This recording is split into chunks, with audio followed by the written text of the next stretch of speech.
The Samsung Galaxy S25 Ultra takes AI on phones to the next level with the ability to perform actions across multiple apps at once. It also delivers a superior camera experience along with crisp HDR video plus fantastic Snapdragon 8 Elite performance and super long battery life. I just wish QI2 wireless charging support didn't require a case. Here is the most ironic thing about the Galaxy S25 Ultra. The moment it launched, lots of people were calling out Samsung for copying the iPhone's design.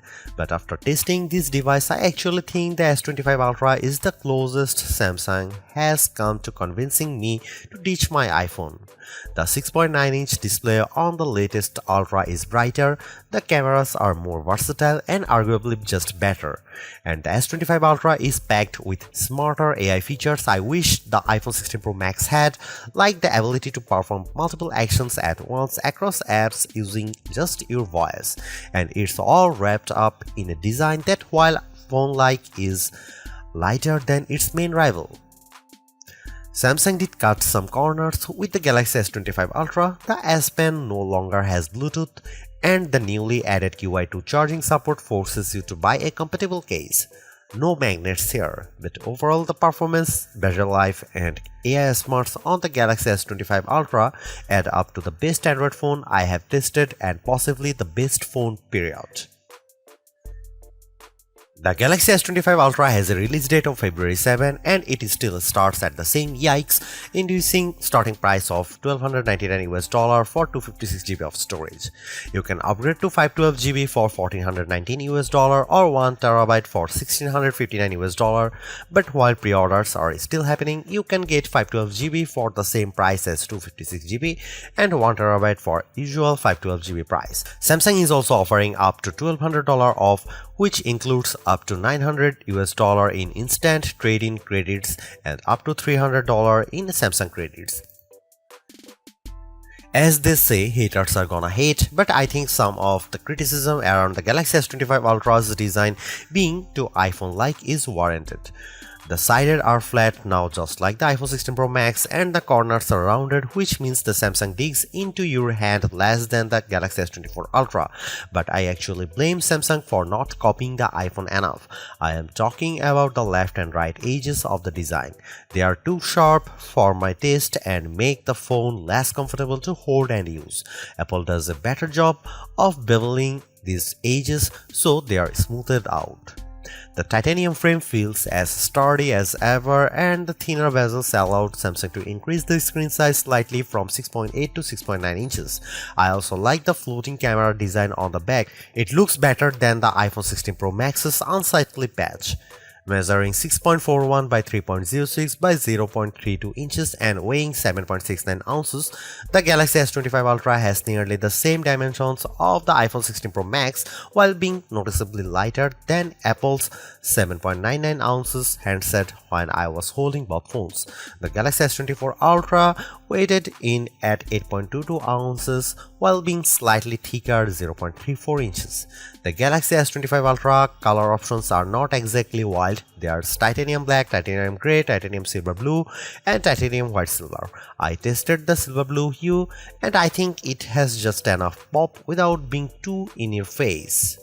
If you are feeling more adventurous, Samsung.com is also offering online exclusive colors like Jade Green, Jet Black and Pink Gold. There's two design trade-offs I need to talk about here. One way Samsung cut down on the weight is a notable downgrade to the S25 Ultra that removes the Bluetooth radio from the S Pen. That means you can't perform air gesture like taking photos remotely. Though Samsung says it removed Bluetooth because not enough people were using the feature.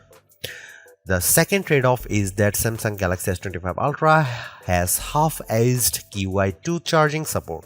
I say that because the magnets are not built into the phone itself. So if you want to easily attach two magnetic UI accessories like docks and car mounts, you are going to have to spring for a special case. The Galaxy S25 Ultra's display is the closest to perfect we have tested yet, and that's saying something because the S24 Ultra was freaking good. The size has grown from 6.8 to 6.9 inches thanks to slimmer bezels, and that makes this an even more immersive canvas for movies, games, and more. When watching the trailer for Superman side by side with its predecessor, the Galaxy S25 Ultra's display was a bit more vivid and brighter than the S24 Ultra when viewed outdoors. I then watched the same trailer on the S25 Ultra and iPhone 16 Pro Max indoors, and I'd say they were neck and neck, with the Samsung doing slightly better in darker scenes like those with stars. In our lab testing, the Galaxy S25 Ultra turned in a max brightness of 1860 nits. That doesn't eclipse the insane score the Google Pixel 9 Pro XL turned in 2469 nits, but it does beat the iPhone 16 Pro Max 1553 nits by a fair margin. The Galaxy S25 Ultra also turned in better scores for color saturation, covering 128.1% of sRGB color gamut and 90.8% of DCI-P3 color space. The iPhone 16 Pro Max hit 114% and 80.9% respectively. Samsung even won out in terms of color accuracy with a Delta E score of 0.24, Apple's flagship scored 0.26. You can get even richer color if you set the Samsung display to vivid mode. The S25 Ultra's screen promises better durability too. Though we have not been able to test it, it's made of Corning Gorilla Armor 2, which is designed to provide better drop protection and better scratch resistance. There is always that one feature that you want to show your family and friends when checking out a new phone, and with the Galaxy S25 Ultra, that's cross-app action.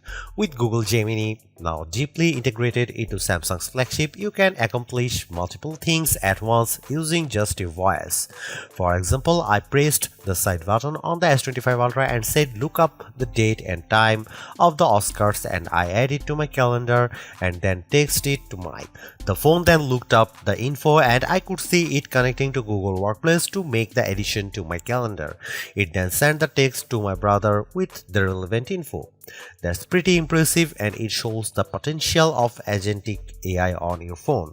I also asked Google Gemini to look up the top 5 rooftop bars near me in New York City and then output the list to Samsung Notes, making sure to include the phone number and address for each one. Within several seconds, I had my list. Cross-app actions work with Samsung's apps, Google's apps, and third-party apps like WhatsApp and Spotify, and I'd certainly like to see this list expand. Another helpful new AI feature is AI Select, a key part of Samsung's One UI 7 software that can look at the content on your screen and provide contextually relevant suggestions. For example, I could easily turn a portion of a YouTube short video into a GIF with a couple of taps. Note that this feature is different from the popular Circle to Search, which gains new powers with Galaxy S25 Ultra. You still long press the home button to activate Circle to Search, but it can now recognize emails, phone numbers, and URLs on your screen. You just tap and go. Plus, Circle to Search can now recognize sounds or music in things like videos. Personalization is another big theme with Galaxy S25 Ultra and One UI 7, and that comes with two major AI features. The first is Now Brief, which can give you a quick summary to start your day. You will be able to see the latest weather, your upcoming appointments, and the latest news at a glance, as well as suggest a Spotify playlist. The idea is that Now Brief will get smarter over time as it learns more about you via what's called the personal data engine. Think of it as a personalized large language model. The Now Brief can also summarize things like the energy score from your Galaxy Watch, as well as show highlight photos from your day out. I'd like to give Now Brief more time to see if it lives up to its actionable insights promises, but at least during my testing, it was a bit too bare bones. The Now bar is a hand tool that's designed to give you timely info on your lock screen from sports scores and reminders to timers and directions. It's very similar to live activities on the iPhone, and I like how you can easily flip between multiple alert boxes on your home screen which are stacked on top of each other like cards. However, I'd like to see Samsung add more partners such as Uber for seeing your rideshare status at a glance or DoorDash for your delivery updates. The Galaxy S25 Ultra has lots of other AI powers that are worth trying out. With the help of Google Gemini, I can ask about a video I am watching on YouTube and get quick answers to questions. For example, I asked Gemini to summarize the top 25 AI features announced during Unpacked, and the AI analyzed the video and came back with a list. That's pretty amazing. You can also ask questions about any photos on your screen. I pressed the side button and I asked about a church I saw in St. Joseph and found out that it's the Cathedral Basilica of St. Joseph, which is an example of Romanesque revival architecture. So the S25 Ultra can easily be your tour guide. The Galaxy S25 Ultra doesn't offer much in the way of camera hardware changes. The key upgrade involves the ultra-wide sensor, which gets a boost from 12 megapixel on the S24 Ultra to 50 megapixel. This means better detail in your shots as well as the promise of sharper macro photos. Otherwise, you get the same 200 megapixel main sensor, 50 megapixel 5x telephoto, 10 megapixel 3x telephoto, and 12 megapixel front shooter found on Samsung's previous Ultra model. Here are some camera samples of Samsung Galaxy S25 Ultra.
The Galaxy S25 Ultra is powered by an overclocked version of the Snapdragon 8 Elite chip along with 12 GB of RAM, and it's definitely one of the fastest phones we have tested.